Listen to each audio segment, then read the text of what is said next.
Terry Foy inside Lacrosse here with Dan Abern at the Carrier Dome after Albany's 15-3 dominating performance over the Syracuse Orange.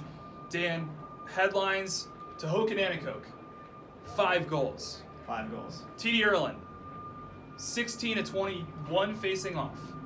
JD Colarusso, 10 saves. What'd you take away from the Great Danes today? I mean, you just said it all. You know, a clinical performance at every level of the field. JD Colarusso was excellent in the cage, and I thought Albany's defense played great. They dominated at the faceoff X, and when they needed offense, they went to the freshmen. And I think the broadcasters on the game said, "How do you stop a player like Tehoka when he has that size and has that skill?" And it was on display today. Unbelievable performance for a team that entered the season with as much hype as anybody. Next up for the Great Danes is a interesting showdown against Drexel. Army is up next for Syracuse here in the Carrier Dome.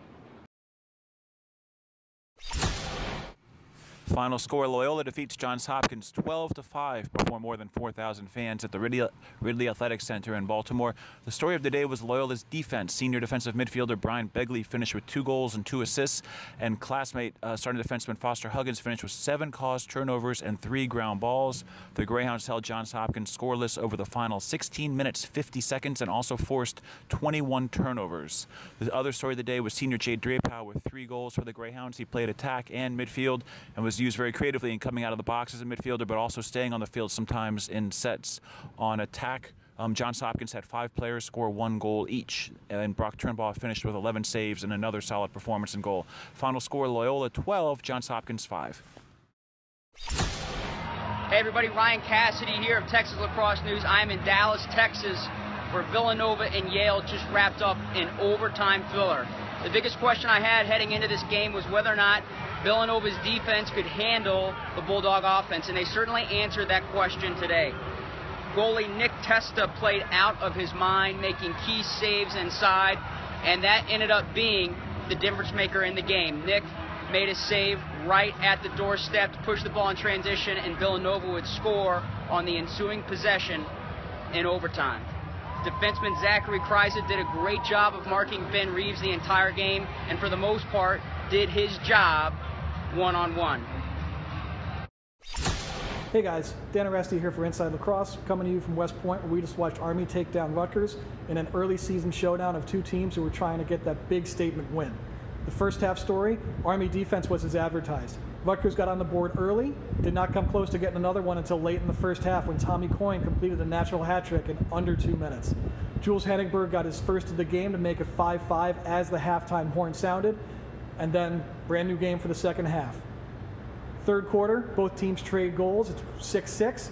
Fourth quarter, Austin Colvin gets his first of the year for the Black Knights. It is a nifty backhanded scoop in front of the Rutgers goal, makes the score 9-7, and that 2-goal lead would hold up. Dom Rickert would strip Henningberg with time winding down late in the fourth quarter, and Army gets that big win they were looking for. They go to Syracuse next week. That'll be another big game for them. Rutgers falls to 2-1, but definitely looks like somebody to contend with in Big Ten play. I'm here for Inside Lacrosse, inside the Woody Hayes Center in Columbus, where Ohio State wrapped up a 9-7 win over the visiting Hofstra Pride.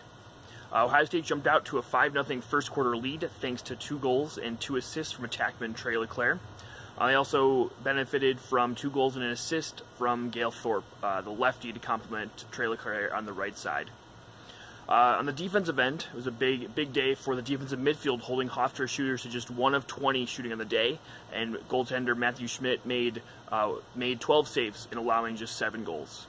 Hofstra picked up a hat trick from attackman Jimmy Yanes, and 2 goals and an assist from Ryan Tierney.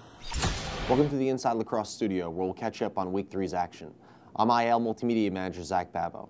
Penn opened their season with a 12-9 win over Michigan.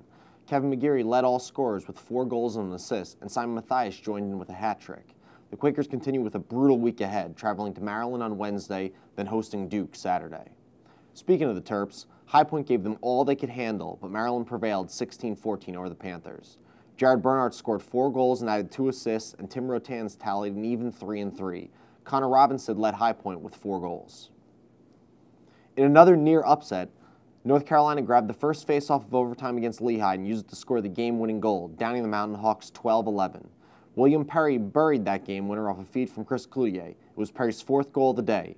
Lehigh's Andrew Pettit led all scorers with 4 goals and 1 assist. Brown could not escape their opening weekend unscathed, falling to host Quinnipiac 12-11 in overtime.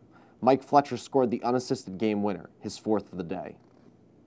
Princeton kicked off their year with a thriller as well, topping local upstart Monmouth 9-8 in double overtime. Michael Sowers found Riley Thompson for the game winner. In a nip-and-tuck game, Marquette used a John Wagner score with 7 seconds to go to seal an 11-10 win against Jacksonville. The go-ahead score was Wagner's 3rd of the day to go with 2 assists. Using a 5-goal run from the 3rd into the 4th quarters, Colgate downed Cornell 14-11 at home. Big Red super sophomore Jeff Teed had 4 goals and 3 assists in the loss. The Raiders were led by 6 goals and 1 helper from Griffin Brown. Towson found its offensive legs with a 15-13 win over Mount St. Mary's. John Mazza led the Tigers with 3 goals and 2 assists.